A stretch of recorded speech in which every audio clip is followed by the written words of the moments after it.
Shalom bien-aimés, nous sommes encore avec vous ce soir. Nous allons passer un moment dans l'enseignement avec vous et je crois que Dieu par sa grâce, tout le monde a passé une très bonne journée. Si cela n'est pas le cas, ma prière est que Dieu vous fortifie et vous console.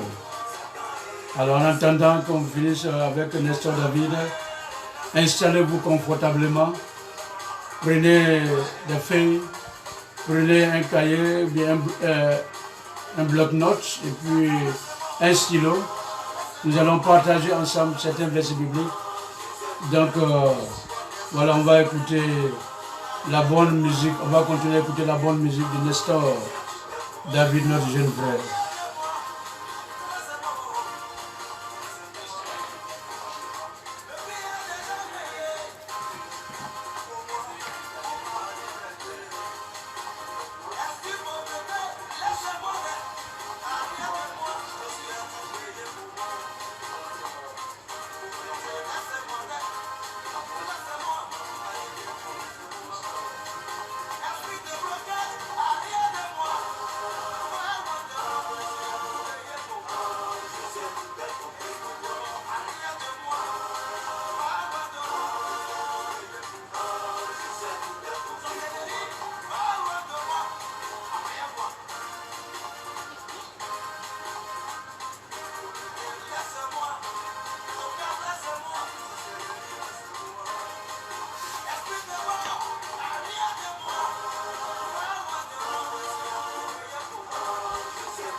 Bien, merci notre bien-aimé. Je crois que vous êtes maintenant installés confortablement. Avant de commencer notre enseignement du soir, nous allons invoquer la grâce de Dieu.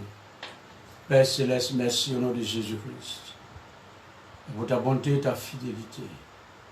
Pour ta grâce infiniment grande. Merci pour la journée que tu as bénie, Seigneur. Nous voulons partager ta parole. Permets que par ton Saint-Esprit, nous soyons inspirés et donne à chacun des oreilles pour entendre ta voix. Non pas la voix d'un homme, mais ta voix. Celle-là même qui console. Dispose le cœur, dispose les pensées. Oh Satan, arrière de nous ce soir. Libère les espaces et les maisons pour que la parole de Dieu arrive dans les maisons, dans les foyers et dans le cœur. Que ton nom soit béni, notre Seigneur, notre Dieu, pour ta fidélité encore ce soir. Au nom de Jésus le Christ. Amen et Amen. Bien-aimés, merci de nous accepter chez vous. C'est avec la joie et la paix au cœur que je suis chez vous. Nous allons ensemble étudier les Saintes Écritures. Et le thème que nous allons développer aujourd'hui, c'est la foi qui confesse que Jésus est le Christ.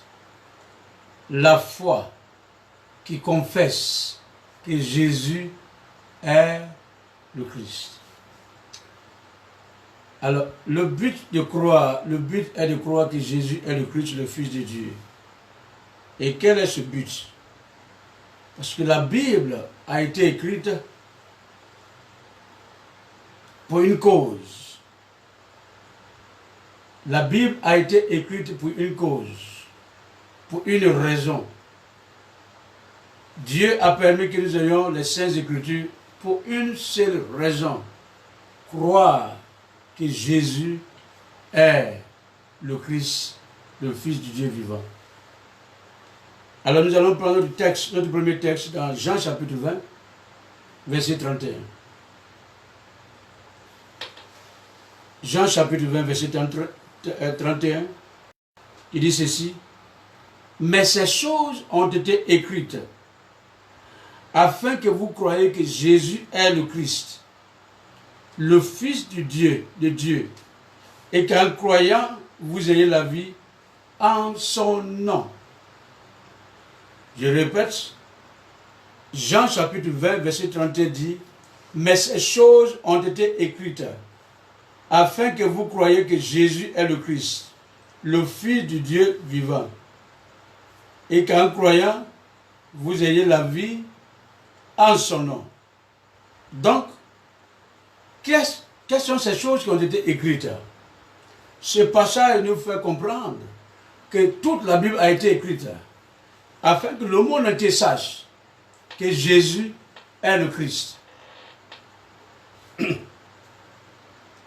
Dans notre étude passée, nous avons vu, concernant Jésus bien sûr, nous avons vu notre cinquième thème, cinquième leçon, le Messie, le Christ. Et nous avons parlé les prophéties concernant la vie de Jésus-Christ. Et nous avons dit qu'il y a plus de 300 prophéties dans les Saintes Écritures concernant Jésus-Christ. Hier, nous avons parlé, le thème que nous avons développé hier, c'est Jésus est le Christ.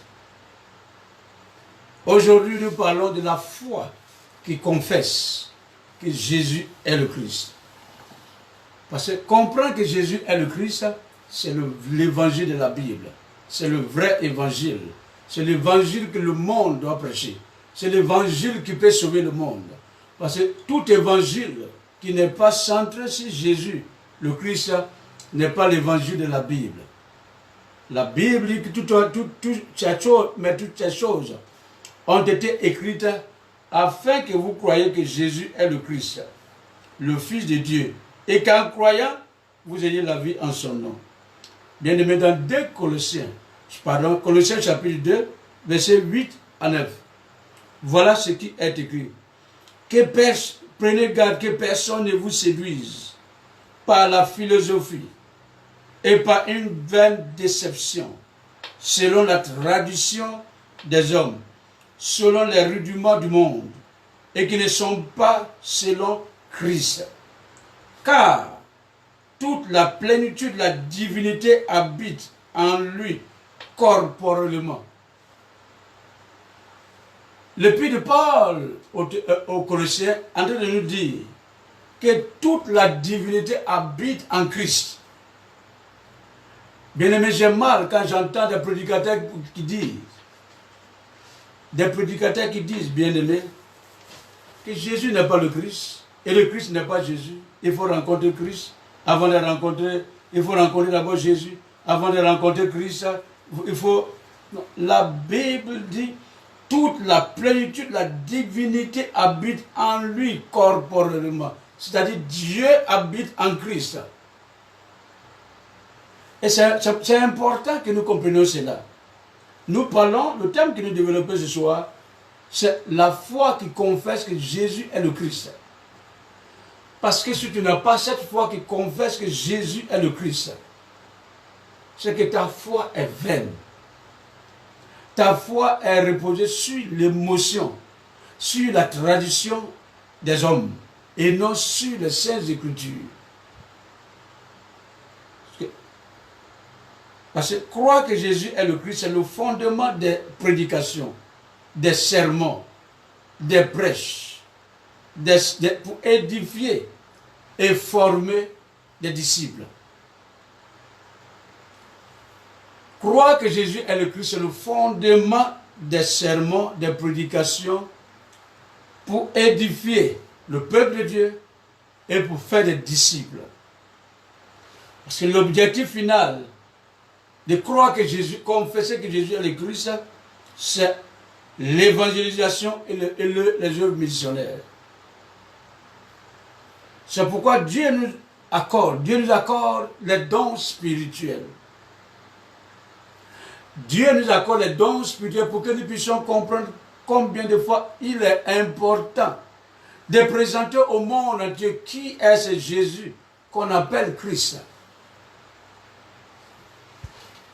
Bien-aimé du Seigneur,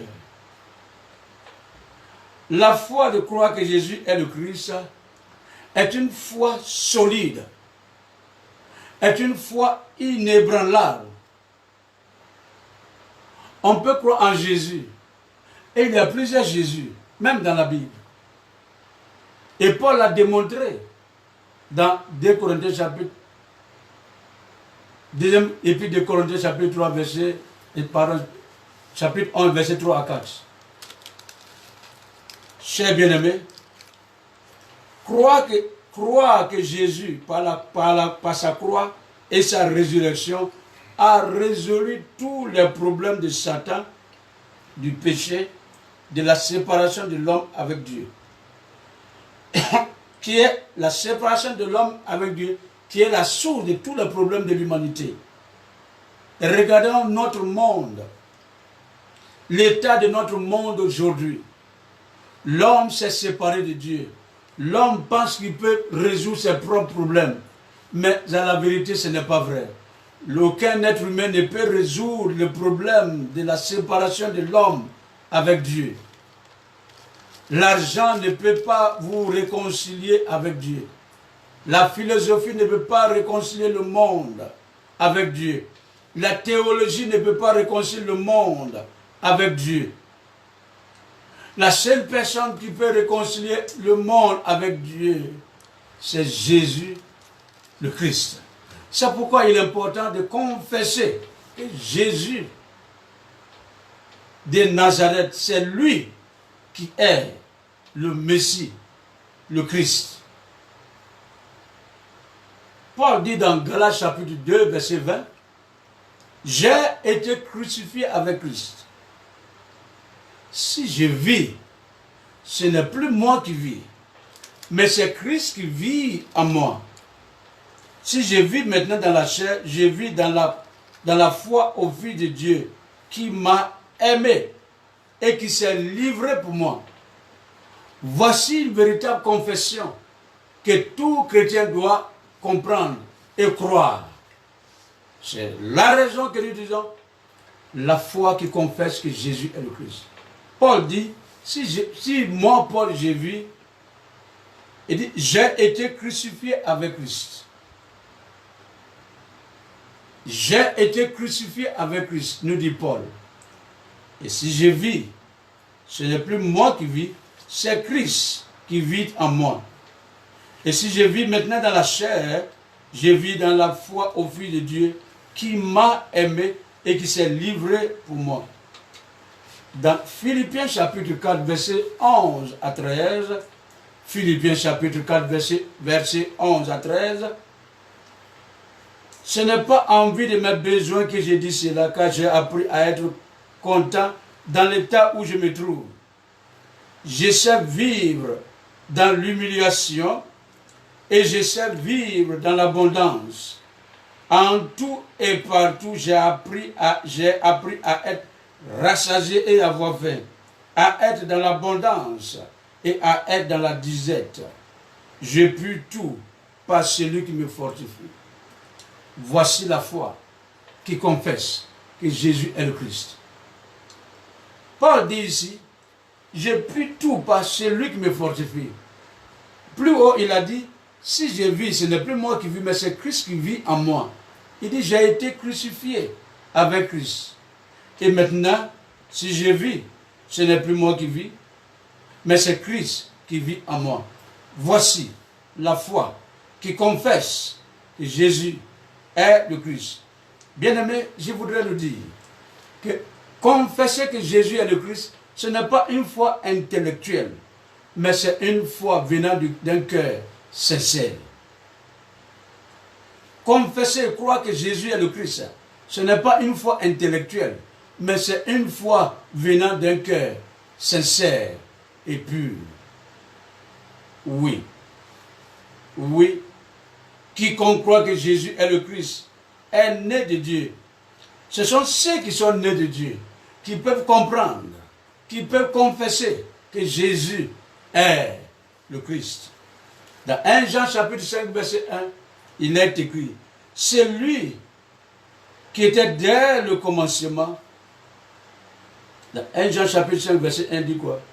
Quiconque croit que Jésus est le Christ est né de Dieu. Et ce qui était dès le commencement, ce que nous avons entendu et ce que nous avons vu de nos yeux, ce que nous avons contemplé et que nos mains ont touché concernant la parole de vie. Chers bien-aimés, ce sont ceux qui sont nés, ceux qui sont nés de Dieu qui sont sauvés. Si tu n'es pas né de Dieu, tu ne peux pas être sauvé. Être sauvé, ce n'est pas seulement répéter après moi, Seigneur Jésus, je te donne ma vie. J'ai péché contre toi, je te donne ma vie, je te confesse que tu es mon Seigneur sauveur et tu es sauvé. Ce n'est pas suffisant. C'est de connaître les Saintes Écritures, de connaître qui est Jésus, qu'on appelle Christ, et comment l'inviter dans sa vie. C'est ça, être sauvé. Et ceux qui sont nés de nouveau sont sauvés. Et qu'est-ce que le salut? Beaucoup de polémiques, beaucoup d'enseignements, beaucoup de contradictions concernant le salut. Qu'est-ce que c'est que le salut en Christ? Il y en a qui disent qu'on peut perdre le salut. Il y en a qui disent qu'on ne peut pas perdre le salut. Ça, ce n'est pas l'objet, le thème que je développe aujourd'hui. Mais c'est juste, je vais introduire le salut. Et si Dieu nous fait grâce, nous allons venir un jour et vous enseigner ce que c'est que le salut. Est-ce qu'on peut le perdre ou on ne veut pas le perdre? Le salut, c'est le fait d'échapper à un danger, à une punition quelconque, ou à une faillite, ou à la mort. C'est ça, le salut. De façon terre à terre, que j'explique. Le salut, c'est le fait d'échapper à un danger, à une mort, à une punition, à une faillite, à un problème, à un accident quelconque. Sorti d'un danger. Or, nous étions dans les ténèbres. Et le Christ est venu nous faire sortir des ténèbres à la lumière. Donc nous sommes sortis d'un problème à la résolution du problème. Généralement, on dit le salut est personnel. Oui, le salut est personnel, mais peut aussi être collectif. Et comme je dis, prochainement, très prochainement, nous allons parler de salut. Est-ce que l'on peut le perdre ou non?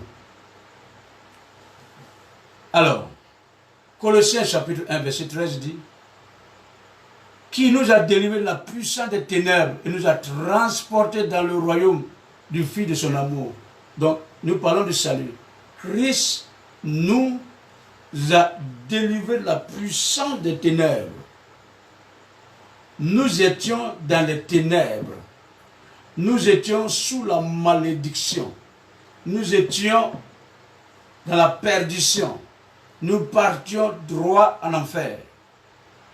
Mais Christ, Dieu selon sa miséricorde et ses compassions, son amour inaltérable et inébranlable, a pris le corps humain pour venir sauver l'humanité.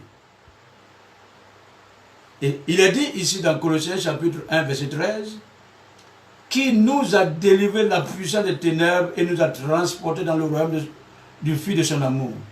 Dans Romains chapitre 8 verset 1 à 2, il n'y a donc maintenant aucune condamnation. Il n'y a donc maintenant aucune condamnation pour ceux qui sont en Jésus-Christ. Bien aimé, c'est intéressant de connaître l'Écriture. On peut te blâmer pour un péché quelconque. On peut te blâmer pour un péché quelconque. pour une faute quelconque, pour un acte quelconque. Mais l'Écriture dit, il n'y a donc maintenant aucune condamnation pour ceux qui sont en Jésus-Christ. En effet, la loi de l'esprit de vie en Jésus-Christ m'a affranchi de la loi du péché et de la mort. En effet, la loi de l'esprit de vie en Jésus-Christ m'a affranchi de la loi du péché et de la mort. Voici la réalité. La Bible dit, nous avons été rachetés. Nous avons été affranchis. Maintenant, toi et moi qui sommes en Christ, il n'y a plus de condamnation pour toi et moi qui sommes en Christ. C'est pourquoi il est important de confesser, d'avoir la foi qui confesse que Jésus est le Christ. Jésus est le oint. Jésus est le Christ, le oint. Parce que le Christ veut dire le oint. Il ne s'agit pas de dire Jésus est Seigneur. Jésus est Seigneur. Oui, il est Seigneur. Mais la vraie personne de Jésus, le vrai titre de Jésus, c'est le Christ. Le Messie qu'Israël attendait. Chers bien-aimés, nous devons aller à la rencontre de Dieu. Nous devons chercher à connaître Dieu davantage. Parce que nous, on ne va pas à l'église pour être riche. Voilà ce qui a plongé le monde dans les difficultés. Ou du moins l'église dans les difficultés. Longtemps, pendant longtemps, on a dit, viens à l'église, tu vas devenir riche. Viens à l'église, Jésus va te bénir. Jésus va te donner mari ou femme. Jésus va te donner mariage. Jésus va te donner visa. Jésus va faire ceci pour toi. Jésus va faire ceci pour toi. Donc les gens vont à l'église. La majorité de cette génération va à l'église. Non pas pour aller au ciel. Non pas pour avoir une rencontre personnelle avec Jésus-Christ ou Dieu. La majorité des gens qui vont à l'église non pas pour avoir une relation, une restauration de l'âme. Mais les gens vont à l'église parce qu'on leur a promis monts et merveilles. Oui, j'ai rencontré beaucoup de personnes qui viennent me voir à mon bureau. Il y a beaucoup de personnes qui viennent me voir à mon bureau. Mais quelquefois, quand j'entends leurs témoignages, j'ai mal au cœur. On m'a dit qu'il faut venir à l'église. On m'a dit qu'il faut faire ceci.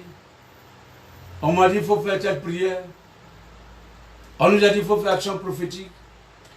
Et voilà ce qui va se passer. Nous avons fait toutes ces choses. Hommes de Dieu, nous n'avons rien eu. Allons à la rencontre de Dieu. Ayant une rencontre personnelle avec Jésus-Christ. C'est très important, bien-aimé.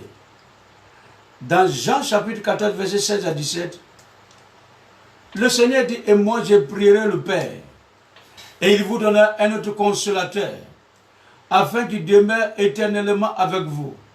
L'esprit de vérité que le monde ne peut recevoir, parce qu'il ne le voit point et ne le connaît point. Mais vous le connaissez, car il demeure avec vous et il sera en vous. Voilà la foi qui confesse que Jésus est le Christ. Voici l'évangile. Voici la bonne nouvelle de Jésus-Christ. L'évangile de Jésus-Christ. Christ dit, et moi, Christ, je prierai le Père. Et il vous donnera un autre consolateur. Autrement dit, Jésus est en train de dire à ses contemporains, Jésus est en train de te dire ce soir, que moi, Jésus, je suis le consolateur. Mais comme je vais vers le Père, lorsque je m'en serai allé, je vous enverrai un autre consolateur pour venir me remplacer. C'est ça, l'évangile. C'est ça, la vérité. Croire que Jésus est le Christ, avoir la foi qui confesse que Jésus est le Christ, ce n'est pas un slogan. Je vous ai dit dans toute ma vidéo, lorsqu'on parle de Jésus, prêtez très bien attention. On peut tout prêcher, on peut tout dire, c'est pas grave. Mais quand il s'agit de Jésus-Christ, prêtez attention, écoutez bien et vérifiez l'écriture. Parce que Christ est le centre de toute l'histoire de l'humanité. Il est le commencement et la fin. Il est l'alpha et l'oméga. Le premier et le dernier. Allons à sa rencontre. C'est la seule voie du salut. Et Matthieu pouvait dire dans Matthieu chapitre 7, verset 21 à 23, ceux qui me disent, Seigneur, Seigneur, n'entreront pas tous dans le royaume des cieux, mais celui-là seul qui fait la volonté de mon Père qui est dans les cieux. Plusieurs me diront en ce jour-là, Seigneur, Seigneur, n'avons-nous pas tous prophétisé par ton nom? N'avons-nous pas cherché des démons par ton nom? Et n'avons-nous pas fait beaucoup de miracles par ton nom? Alors, je leur dirai ouvertement, je ne vous ai jamais connu. Retirez-vous de moi, vous qui commettez l'iniquité. Vous qui commettez l'iniquité. Chers bien-aimés, l'affaire de Dieu, ce n'est pas quelque chose qu'on doit jouer avec. La vie éternelle n'est pas une chose qu'on doit jouer avec. Je vous en supplie au nom de Jésus-Christ. Je vous en supplie au nom de Jésus-Christ. Tenez bon. Sondez l'écriture. Et confessez tous les jours que Jésus est le Christ. Tenez bon. Et confessez tous les jours que Jésus est le Christ. Le vrai roi qui a résolu le problème de Satan. Parce que Satan a séduit le monde et a induit l'homme et la femme dans le péché. Satan est l'instigateur du péché, des problèmes de l'humanité. Il y a longtemps que Jésus a vaincu Satan. Satan n'a plus de pouvoir sur l'humanité, sur le peuple de Dieu. Satan n'a plus de pouvoir sur ceux qui sont en Jésus-Christ. Parce que Jésus a résolu son problème. Deuxième chose, Jésus est le vrai sacrificateur qui s'est sacrifié. Il a sacrifié sa vie. Il a sacrifié sa vie. Lorsque Jésus mourait, il avait seulement que 33 ans environ. Donc il est mort jeune. Il est mort très jeune. Et il a accepté cette mort horrible et honteuse à cause de moi. À cause de toi. C'est pourquoi. Ne te laisse pas berner par n'importe qui concernant Jésus-Christ et ton salut. C'est celui qui fait la volonté de mon Père qui est dans les cieux. Jésus dit dans Jean chapitre 6, verset 39 à 40. Oh, la volonté de celui qui m'a envoyé, c'est que je ne perde rien de tout ce qu'il m'a donné, mais que je le ressuscite au dernier jour. La volonté de mon Père, c'est que quiconque voit le Fils et croit en lui ait la vie éternelle, et je le ressusciterai au dernier jour. Jésus dit, quiconque croit au Fils, dont la foi qui confesse que Jésus est le Christ, est très importante. Bien aimé, c'est important. Ne te limite pas seulement à dire Jésus de Nazareth. Jésus est mon sauveur. Jésus est Seigneur. Jésus de Nazareth. Viens à mon secours.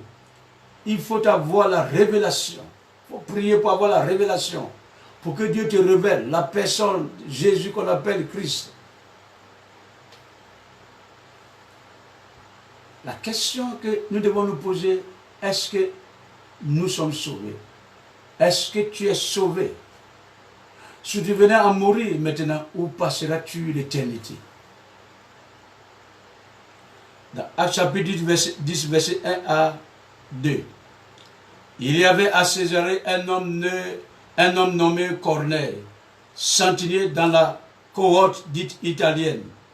Cet homme était pieux et craignait Dieu avec toute sa maison. Il faisait beaucoup de monde au peuple et priait Dieu constamment. Ce passage nous rappelle quelque chose. Corneille était un soldat italien, un soldat romain. La Bible dit il priait constamment. Il faisait beaucoup de monde. Il aidait les gens, mais il n'était pas sauvé. Je vais te dire ce soir, ne pense pas que parce que tu fais du bien aux gens, tu distribues l'argent par-ci, par-là, tu fais les bonnes œuvres, tu as une ONG, ou que tu dépenses beaucoup d'argent pour aider la population. C'est bon. Que Dieu te bénisse pour ça. Que Dieu bénisse tous ceux qui sont dans ces ONG pour aider la population. Mais je vais vous dire, cela ne peut pas vous envoyer au salut. Cela ne peut pas vous envoyer au salut. L'exemple de Corneille nous inspire bien. Et dans Actes chapitre 18, verset 24 à 25, nous dit, un juif nommé Apollos, originaire d'Alexandrie, homme éloquent et versé de l'écriture, vint à Éphèse, il était instruit dans la voie du Seigneur. Et fervent d'esprit, il annonçait et enseignait avec exactitude ce qui concerne Jésus, bien qu'il ne connaisse que le baptême des gens. Ici, l'Écriture nous parle d'Apollos, un homme éloquent, intellectuel. Il connaissait la voie du Seigneur, mais il n'avait pas la foi qui confesse que Jésus est le Christ. C'est pourquoi, si nous croyons que Jésus est le Christ, nous avons, c'est ça, la fondation ou le fondement de l'Église. L'Église est fondée sur Jésus. Parce que lorsque Pierre a fait cette confession, Jésus a demandé à Pierre, qui dites-vous que je suis? Pierre a dit, tu es le Christ, le Fils du Dieu vivant.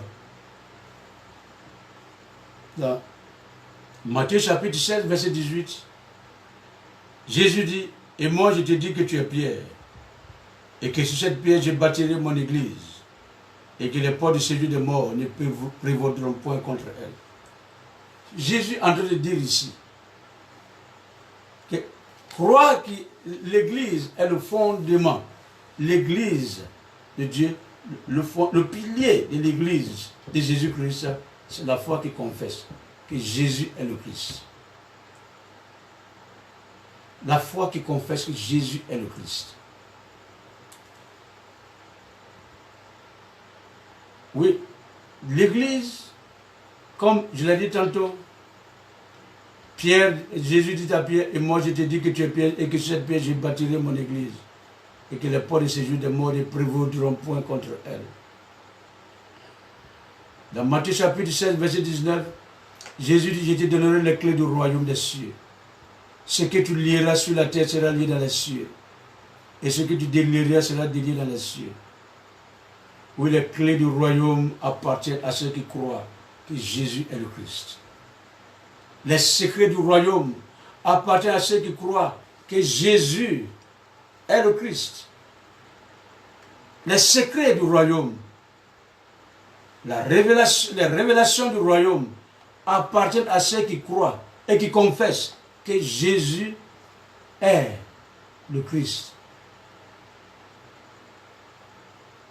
Aussi longtemps que tu manques cette révélation dans ta vie, tu risques de passer à côté de ton bonheur. C'est pourquoi je voudrais encourager quelqu'un ce soir à accepter Jésus-Christ, à étudier Jésus-Christ et à confesser dans son entourage, partout, que Jésus est le Christ. Chers bien-aimés, Jésus n'est pas n'importe qui. Jésus n'est pas un fondateur de religion. Il n'est pas politicien. Cependant, il demeure et il demeurera l'homme le plus populaire de la terre.